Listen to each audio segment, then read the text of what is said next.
So, Ambassador, I want to talk, if I can, with you about the status of Ethiopia's transition.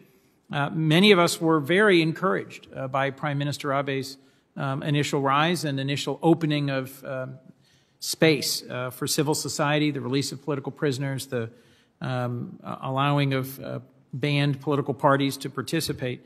And his rise to power was facilitated by years of widespread protests against government policies and brutal repression. He shared an inspiring vision of Ethiopia that inspired people in his country and around the world. But the protest movement that largely brought him to power was led by young men in Oromia, many of whom are now in prison or who have joined armed groups. How would you assess Prime Minister Abe's vision of the transition compared with its current reality on the ground? Thank you, Senator, and it's a pleasure to see you again as well.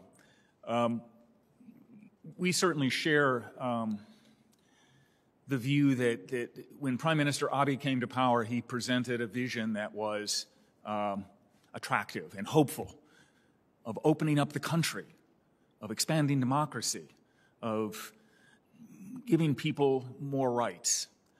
Unfortunately, the implementation of that has not met, I think, all of the hopes. We're deeply concerned about the closing of the political space, the reality that many politicians have been arrested, some are in prison, that there have been, there was some opening of the media, that there continues to be significant issues with reporters being jailed, international reporters such as Simon Marks being expelled from the country. There are significant issues in the implementation of this vision, which is why we believe at this point the only path forward is an inclusive dialogue that involves all the parties. This election, which is sure to take place